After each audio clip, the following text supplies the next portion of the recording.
to Abuja, the place that unites Nigeria. I am a Nigerian. I am 1 in 5 Africans. I am a Nobel Prize winner, a soccer champion, a giant of literature, a musical icon. My roots lie in the dusty Sahel of the north, in the rich rainforests of the east, in the savanna plains of the west, and in the oil-filled swamps of the delta. My strength flows from the waters of the Niger and the Benue. Nigeria is not.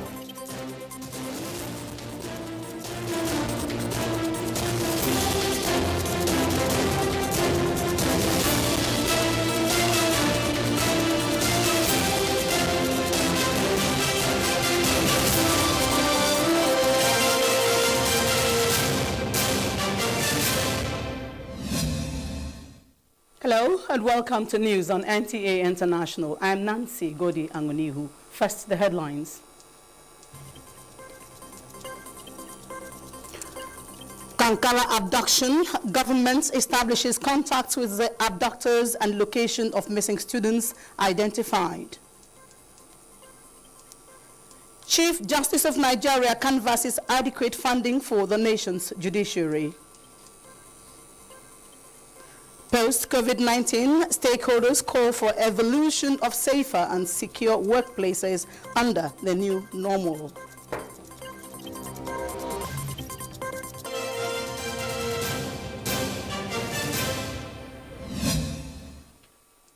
Details of the news. It's hope rising as contacts have been made with those that have abducted the students of Government Science Secondary School Kankara in Katsina State. Governor Aminu Bello Masari, who disclosed this while speaking to NTA News after an audience with President Muhammadu Buhari in Daura, said the location of the missing students has also been identified. State House correspondent Adamu Sambu has the details. The Katsina State Governor Aminu Bello Masari was accompanied to the Daura residence of the President by the State Deputy Governor Maneria Kubu. He formally briefed President Muhammadu Buhari on the attack of the Science Secondary School Kankara, the abduction of the students and rescue efforts following the massive deployment of security agencies to the area. The governor's engagement with the president is coming a day after the top echelon of the nation's security apparatus, led by Defense Minister Bashir Magashi, visited the community on a sympathy and strategic mission ordered by the president. Governor Masari told NTA News after his meeting with the president that lasted more than 1 hour that progress has been made in efforts at rescuing and reuniting the abducted students with their families. We are having positive responses. There was a contact from the kidnappers to the parents of one of the pupils, and we have also made some contact with some of them, and we have a fair idea of the locations where the children are, and I think the military and the other security agencies are right now in the forest to make sure that they are rescued and helped. So I think there is positive development so far. We've been following up. I had to come and brief him the progress so far as of this morning. We learned from his long years of experience as a military officer, the president, and also we have learned from his suggestions as what to do and how to go about. The governor once again pleaded with parents of the missing students to remain calm, law-abiding, and supportive as government is committed to bringing back their children hale and hearty. In Daura, Katsina State, Adamu Sambu, NTA News. And moving on to the judiciary, the Chief Justice of Nigeria has again called for adequate funding for the nation's judicial arm of government, both at the state and federal levels. This was part of the high points of the commencement of the 2020-21 new legal year ceremony, where 72 legal practitioners were elevated to senior advocates of Nigeria. Femi Okewo has the details. The 2020-2021 new legal year for the Supreme Court has had to drag to December due to the lockdown which the country experienced earlier in the year. but its eventual celebration came with the highest number of legal practitioners conferred with the rank of Senior Advocate of Nigeria, 72 in all, in any single ceremony since the award started over 4 decades ago. The ceremony was also used to take stock of activities of the legal profession, with the Chief Justice of Nigeria in a message read by Justice Bodiro's Bible expressing concern about the funding of the third arm of government. The welfare of the judicial officers is another crucial issue that we can't afford to sweep under the carpet. The paltry sum of money being collected as monthly salaries is an issue that needs urgent redress. The annual budget has been on a steady decline, and that has adversely affected the state of the infrastructure in our courts. Attorney General of the Federation and other speakers made similar contributions, calling for respect for court judgments at all levels. The Ministry of Justice has also developed, first of its kind, a national policy on justice and securing the Federal Executive Council for the implementation across the country. The new Senior Advocate of Nigeria pledged to work towards a better legal profession in the country. It means we have to step up and serve this country better than any other time. It's a thing of joy. It's something one has been yearning for, but at last it came to pass. It is a call to greater service in the legal profession, to support the judiciary, to work harder. So many unusual and uncommon things have come with the year 2020, but man has continued to respond positively to these things. Part of them we have seen in this conferment at the Supreme Court for the year 2020-2021, where 72 Senior Advocates of Nigeria have been conferred to enhance the elite group of legal profession in the country. From the Supreme Court, Femi Okeowo, NTA News. And it's good to let you know that I have here with me in the studio one of the 72 legal practitioners just elevated to the position of the Senior Advocate of Nigeria. He is Musa Kutu. Musa Kutu, SAN, congratulations on your elevation. Thank you. Welcome to our studio. Viewers. Now, what have been the roles of the Senior Advocates of Nigeria in the administration of justice? Thank you for this question, and thank you for having me. Well, rule of law actually connotes supremacy of the law, respect to the law of the land. Even in governance, governance must be done in accordance with the precepts and tenets of the law. Those governed must also work in accordance with the law. And therefore, the body of senior advocates, to which I proudly belong, known as BOSAN, serves as a vanguard to ensuring that, and a watchdog also, to ensuring that the rule of law is enhanced in all aspects. And that is to say, it serves to guard against refusal to obey laws or trampling upon the laws of the land in whichever form. Now, how would you assess the performance of the judiciary in 2020 under the new normal? Yes, 2020 has been actually a challenging year, particularly with the experience we went through under COVID-19. It's all over the world. Nigeria is not an exception. In spite of all that, the judiciary, under the able leadership of the CJN, Dr. Tanko, had to devise methods and ways of ensuring that we work around such situations and difficulties. Surprisingly, such number of cases were disposed of, over 900, in spite of the problem of COVID and non-contacts.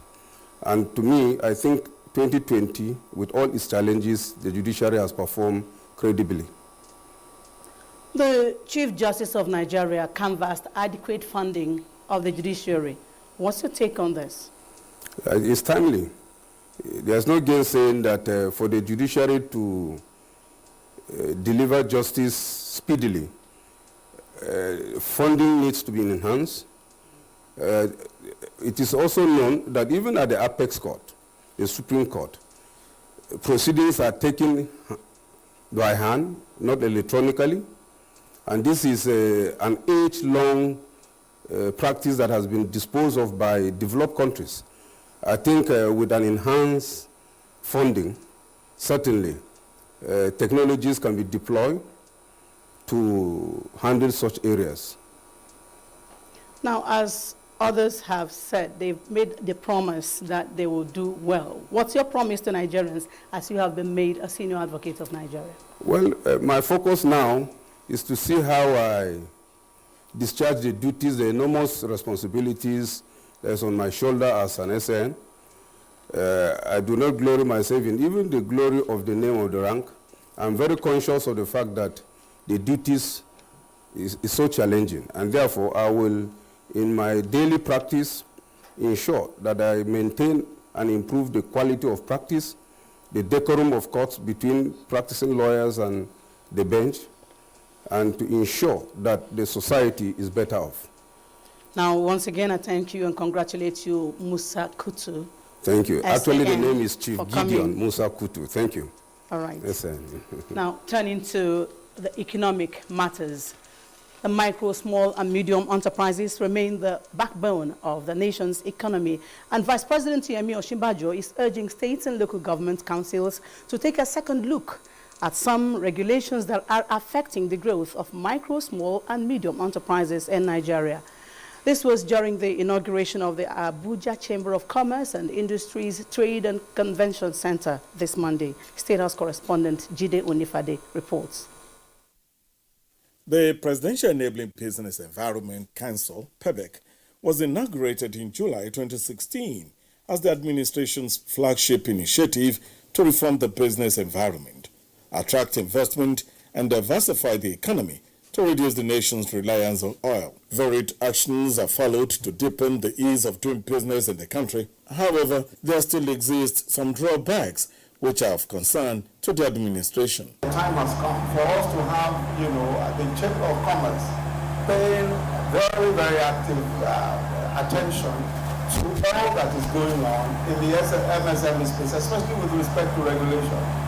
We must call out government officials who are making it difficult for people to do business. We simply must call them out. And this is important. If you recall, the president himself said that there is no way the private sector can thrive, no way business can thrive if government officials see themselves as roadblocks, see themselves as hindrances as opposed to facilitators. Vice President Yemi Osinbajo says government's policy is to continue providing the right environment and incentive for businesses. The task ahead for the Abuja Chamber of Commerce and Industry is to further work with PEBEC in making the business environment better. And the Chamber is already taking a leap into that to serve as a model for other states. No doubt that the kind of people that will use this place, a lot will come out of this place without a doubt that will positively impact on the future of our country. We also do training, vocational training, special skills, technology skills, and so on, to enable us create workability, employability. Many of our young graduates actually have challenges because of skills. So in addition to your degree, we also provide skills here. The Chamber also solicits more support from government into making Abuja an industrial hub. In Abuja, Jide Onifade, NTA News. Now on the health scene, the application of traditional, complementary and alternative medicine is not new to Nigeria, but what is lacking is an efficient institution for formal training of practitioners. It is this gap that the Federal College of Traditional, Complementary and Alternative Medicine of Nigeria Establishment Bill seeks to close. The proposed law was subjected to the public for input. Ignatius Onkwo reports. As the world grapples with the containment of the second wave of COVID-19, the Nigerian Senate is not ignoring other health concerns of Nigerians. This public hearing by the Senate Committee on Health is in response to two major health bills. A bill that seeks to give legal backing to the Federal College of Traditional, Complementary and Alternative Medicine of Nigeria, and the bill for an act to provide for the prevention, control and management of sickle cell anemia. We cannot undermine research in the traditional option as well. A Federal College of Traditional, Complementary and Alternative Medicine will be a platform for such investigation. There were submissions from the Ministry of Health, Association of Traditional African Medicine, and other practitioners. Is to take the tools of medicine to examine, the tools of science to examine traditional medicine, complementary medicine, and alternate medicine. And this bill seems to almost duplicate what the ministry is already doing. Until last year, I wouldn't know how that escaped the previous assemblies, but we still continue to allocate budget, money, public fund for overhead for an institution that does not exist. If this House chamber decide that we want to come to an institute, no problem. Inasmuch as the present staff of that particular college will not suffer any relegation by whatever means.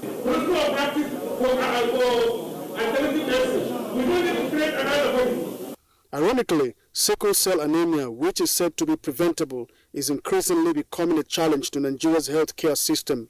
So that we need to have an agency in the ministry that will be charged with research on all of these disorders, and so that funding will be provided and research will be done on all of these things. We believe as an organization it's important to classify sickle cell disorder as a disability for it to fall under the bill spoken about by Honorable Betty.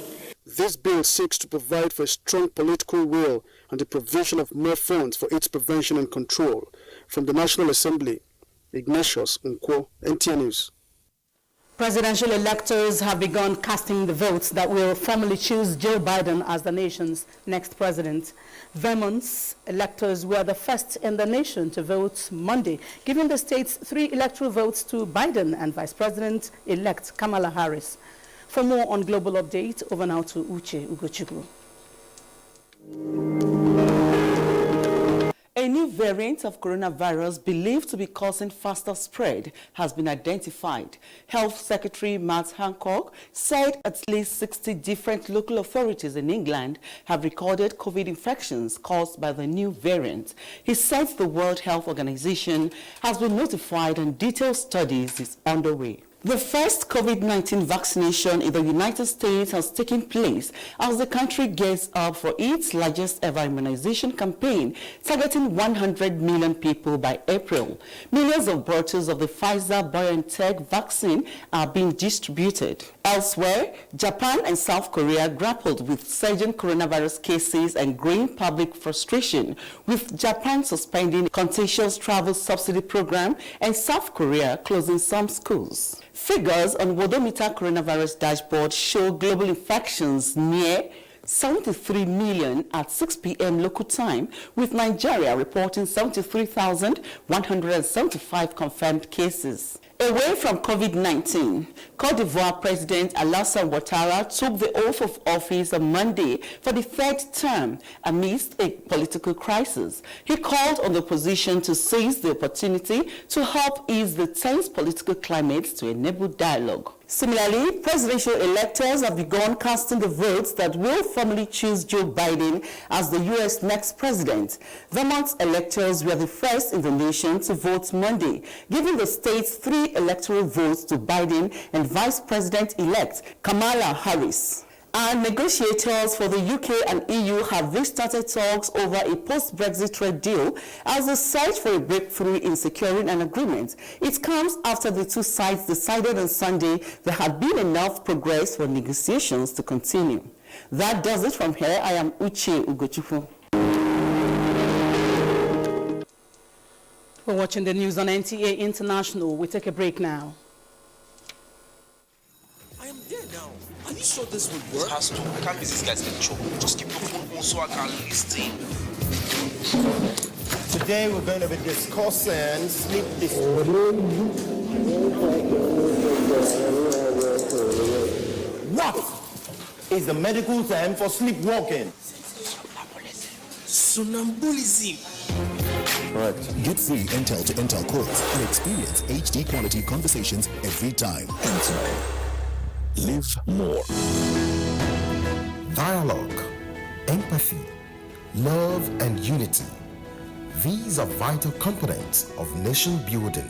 I want to reiterate that the House will do all it can to make sure that everybody that has suffered from police violence, whether you're from the north, from the east, from the west, Because everybody in Nigeria suffered from police violence, not just those of us from the southwest.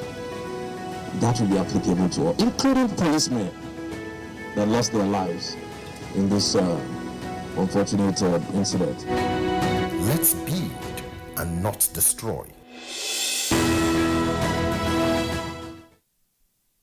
Thanks for staying with us. The Corps Marshal Federal Road Safety Corps, Boboye Oyeyemi, has tasked commanding officers to be more proactive and ensure immediate deployment of personnel for aggressive sensitization of the motoring public on the need to observe maximum safety precautionary measures in the face of the recent threat of the second wave of COVID-19 in Nigeria. In a statement, the Corps Marshal further directed that safety managers domiciled with fleet operators must endeavor to ensure strict compliance to all standing directives given by the Presidential Task Force on COVID-19, including provision of running water and hand-washing equipment and making available hand sanitizers both in parks, terminals, and in the vehicles. Now, the discovery of COVID-19 vaccine by Pfizer has been welcomed by all, including the Nigerian Medical Association, NMA, with a call for its clinical trials on Nigerians to ascertain its efficacy and safety on Nigerians. Haman Jabani reports that the association is equally worried about the second wave and lack of adherence to the non-pharmaceutical protocols. 5 days, Nigeria has recorded 2,980 cases of COVID-19, the highest in 5 days ever in the country. The Presidential Task Force said Nigeria may be at the verge of a second wave of the pandemic and advised Nigerians to keep their face masks on during interpersonal and group interactions while appealing to state government to step up their roles in enforcing COVID-19 guidelines and protocols. The Nigerian Medical Association has thrown its weight in calling on Nigerians to adhere to the non-pharmaceutical protocols despite the Pfizer vaccine. The Pfizer vaccine trial came out with a result of 94.5% efficacy and safe for use. However, for it to be used in Nigeria, it must undergo another further clinical trial because our biology is different. Our environment is different, our genetics are different, therefore it must necessarily be subjected to another clinical trial on Nigerians so that we can appropriately document. The association is saddened by the difficulties faced by its members in accessing the Central Bank 10 billion naira health intervention fund and the immigration of trained Nigerian doctors and other health professionals. The security issues in the country were condemned by the association, just as they commended the Senate for passing second reading of the Medical and Dental Practitioners Bill that will enhance ethics and professionalism in line with contemporary expectations. Hamman Jabani, NTA News. The coronavirus pandemic has created a new urgency in the protection of the health and safety of workers at all levels. To achieve this, leaders are expected to be responsible for tailoring guidelines based on their organization and employee population. Adebola Brookslyn Sunday reports that this was emphasized at the 2020 International Safety Conference and Awards by the Occupational Safety and Health Association held in Abuja. An employer is required to protect the health and safety of workers at the workplace in accordance with the provisions of the Factory Acts and Labor Law. The Occupational Safety and Health Association, 10 years after its establishment in the country, health, safety, security, and environment matters have become the focus of its International Safety Conference as key players deliberate on developing safer and secure workplace in the new normal occasioned by COVID-19. Young and old must be very conscious of the state of our health and safety of our immediate environment, especially the old. Take active step to support efforts to control this pandemic among the workforce. The workforce are the food soldiers of our country. We should be able to have some takeaways that will certainly touch positively on our lives and changing the narratives of the impact of COVID-19. To drive home their mandates, a national safety advocacy project was unveiled. Once we take care of the issue of negligence, we avoid a occurrence. Then we can now talk about look into the areas of compensation. The conference urged workers in the country to remain proactive as they contribute their quota to national development. Adebola, Brooklyn Sunday, NTA News. And talking gender now, the 16 days of activism against gender-based violence may have come and gone, but the lessons there must keep inspiring women to stand tall and make their voices heard louder against all forms of oppression and in matters that concern them. These are the submissions of the First Lady of Nigeria, Aisha Buhari, and other key speakers at our Women's Conference in Abuja. Momsode Miandati reports. The message of Mrs. Aisha Buhari being conveyed. Encouraging women, especially the younger generation, for them to aspire higher politically, socially, and economically, because we are also advocating for wider space for women participation, especially in the political arena. Then comes that of the Minister of Women Affairs, Paul Talon, from the National Assembly, and on and on. In life, our purpose is to ensure that we give a shoulder for other women to spring forth. From all walks of life, irrespective of social or political affiliations, these women are here to ponder, share experiences, and re-strategize on how to better their lot in every sphere of national life. How can we come out of this doldrum of no finance to be able to meet up? We have to come together as one. We have to sublimate our energies towards happiness as a construct, as something that we must achieve and attain in and of ourselves. We must be deeply rooted within us, financially, emotionally, spiritually. We need an executive bill, both in the state and in the federal level, to ensure that constitutionally women are well represented. The event, tagged Happy Women's Conference, is considering the theme, A Woman, My Purpose. NTA News. President Muhammadu Buhari condoles with government and people of Adamawa State over the passing of former Attorney General of Old Gongola State, who was also Galadima of Adamawa, Murtala Aminu. The president joins all sympathizers, which include friends, professional associates, traditional and religious leaders, in commiserating with his family, urging more trust in God and submission to his will. President Buhari believes the former Attorney General's contribution to nation building will always be remembered. And that's it on the news. Do remember to always connect with NTA and stand against rape and rapists.